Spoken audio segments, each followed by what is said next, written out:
السلام علیکم ورحمۃ اللہ وبرکاتہ۔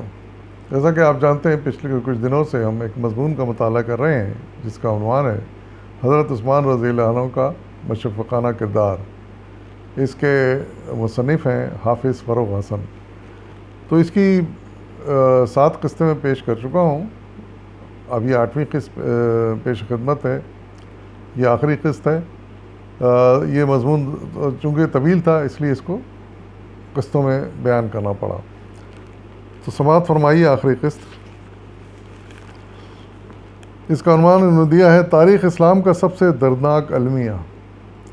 تاریخ اسلام کا یہ نہایت دردناک اور لرزہ خیز المیہ ہے کہ 35 ہجری میں اندرونی منافقوں اور بیرونی سازشیوں کے مکارانہ اور عیارانہ ریشہ دوانیوں کے نتیجے میں ملت اسلامیہ کے امام کا مکان بلوائیوں کے گھیرے میں آ گیا۔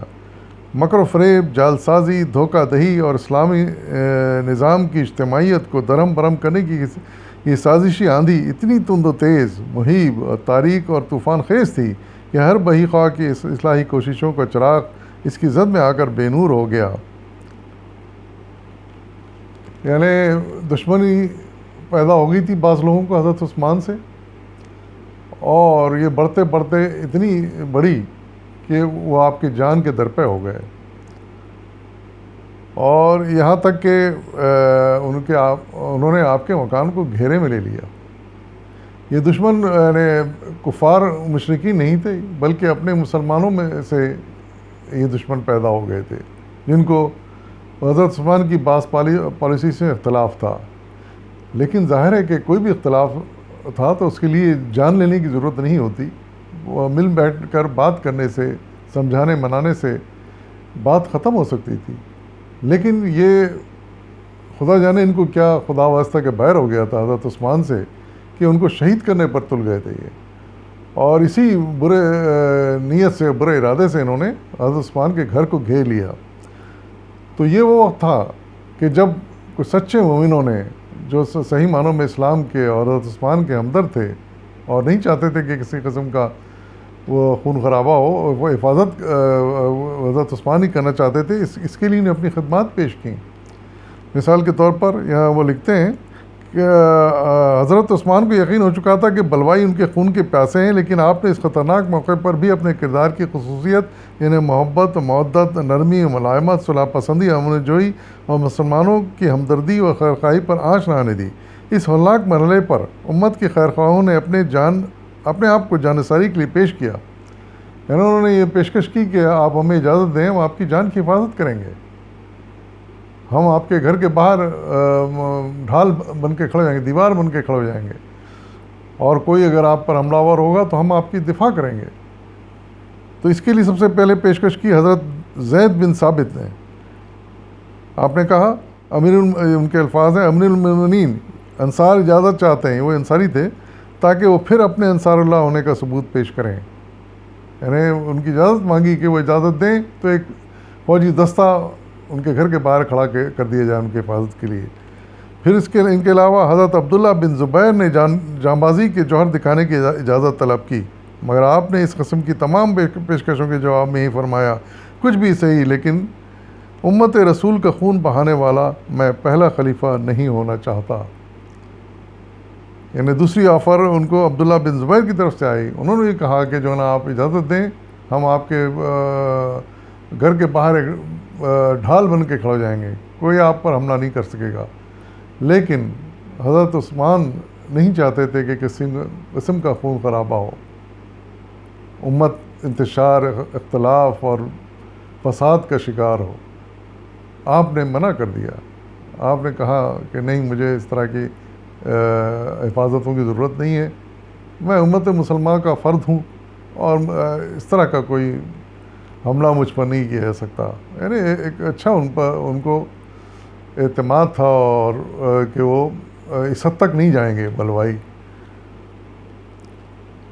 پھر آپ نے بلوائیوں سے خطاب کرتے ہوئے فرمایا، لوگو آخر کس جرم میں تم میری جان کے لاگو ہو رہے ہو؟ میں نے رسول اللہ صلی اللہ علیہ وسلم سے سنا ہے کہ 3 حالتوں کے سوا کسی مسلمان کا قتل جائز نہیں۔ نمبر 1، اسلام کے بعد جو مسلمانوں کے دین سے پھر جائے۔ نمبر 2، پرہیزگاری کے بعد بدکاری پر اتر آئے۔ نمبر 3 یا کسی کو قتل کر دے. یعنی یہ 3 حالتیں ہیں ایسی ہیں ان میں سے کوئی بھی کام کرے آدمی تو ٹھیک ہے واجب القتل ہو جاتا ہے, اس کے خلاف جنگ کی جا سکتی ہے. لیکن میں نے تو ان میں سے کوئی بھی ایسا غلط کام یا گناہ نہیں کیا. آپ نے فرمایا کہ میں ان تینوں گناہوں سے بری ہوں. خدا کی قسم جب سے مجھے ہدایت نصیب ہوئی ہے میں نے اسلام کے مقابلے میں کسی اور مذہب کو پسند نہیں کیا. دوسری بات یہ ہے کہ میں نے جاہلیت کے زمانے میں بھی بدکاری کا ارتکاب نہیں کیا. یعنی جب وہ مسلمان نہیں تھے ارشاد فرما رہے ہیں اس زمانے میں نے کوئی بدکاری نہیں کی, تو اب کیسے کر سکتا ہوں؟ اب تو ایک مسلمان صحابی رسول ہوں میں. تو یہ الزام بھی اگر کوئی لگاتا ہے تو غلط ہے سراسر.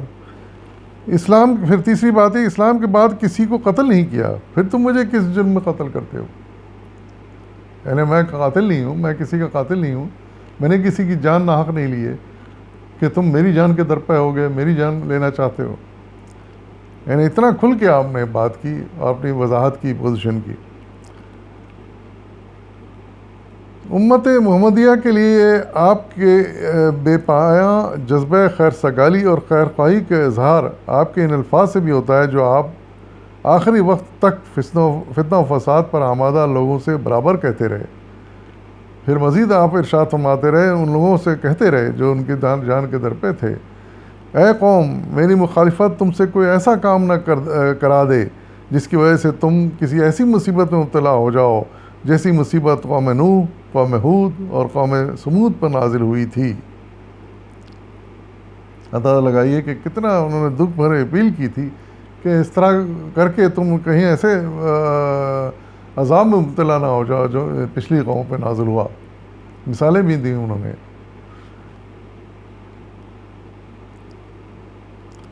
پھر آگے لکھتے ہیں آپ کہ رسول اللہ صلی اللہ علیہ وسلم کے محبوب صحابی اور ملت اسلامیہ کے خلیفہ راشد کے مصالحانہ اور ہمدردانہ رویے کے باوجود بدبخت مفسدین اپنے ناپاک اور رسوا زمانہ ارادوں سے باز نہ آئے.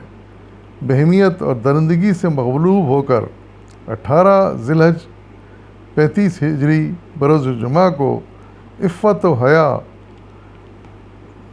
جودت, سخاوت, احسان و مروت کے اس بدلے جلیل کو نہایت بے دردی اور صفاکی سے اس حالت میں شہید کر دیا گیا جبکہ وہ نہایت خشوع و خضوع کے ساتھ کتاب اللہ کی تلاوت میں منہمک تھے.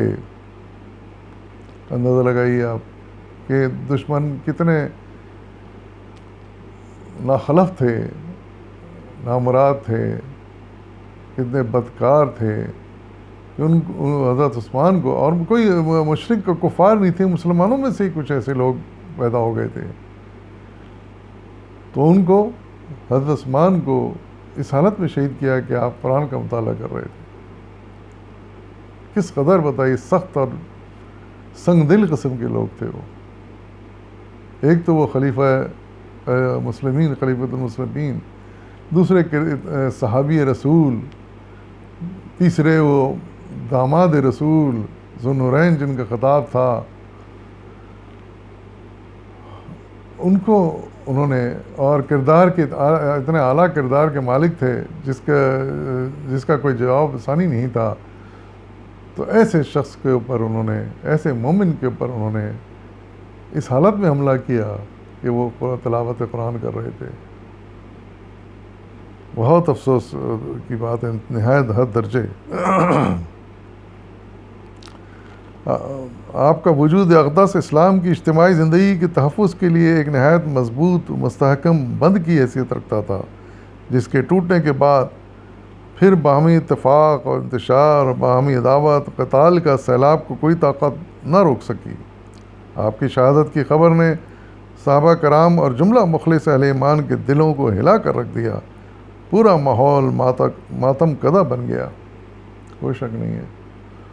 اور یہ حقیقت ہے, تاریخ گواہ ہے کہ آپ کے انتقال کے بعد, آپ کے انتقال تک فتنہ فساد خوریزی جنگیں مسلمانوں آپس میں نہیں ہوئی تھیں اس وقت تک, لیکن آپ کے انتقال کے بعد وہ خوریزی ہوئی, وہ جنگیں ہوئیں کہ جو تاریخ میں ایک بدنما داغ بن کے رہ گئی ہیں.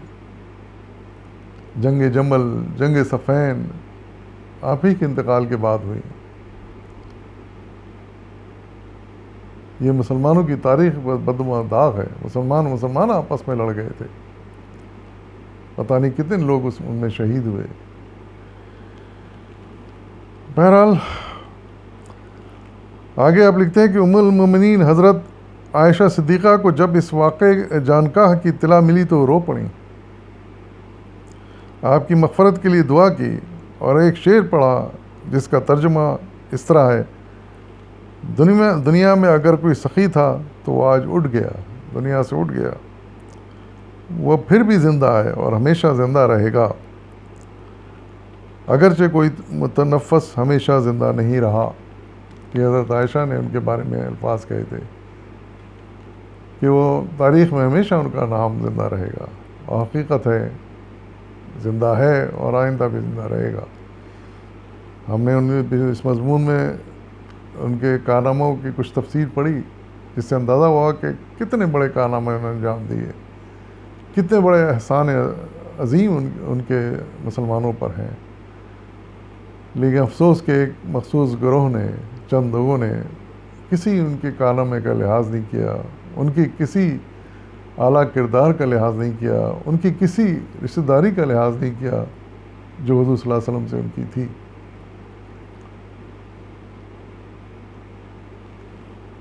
انا للہ و انا الیہ راجعون. اجازت دیجیے, انشاءاللہ پھر ملاقات ہوگی. فی امان اللہ.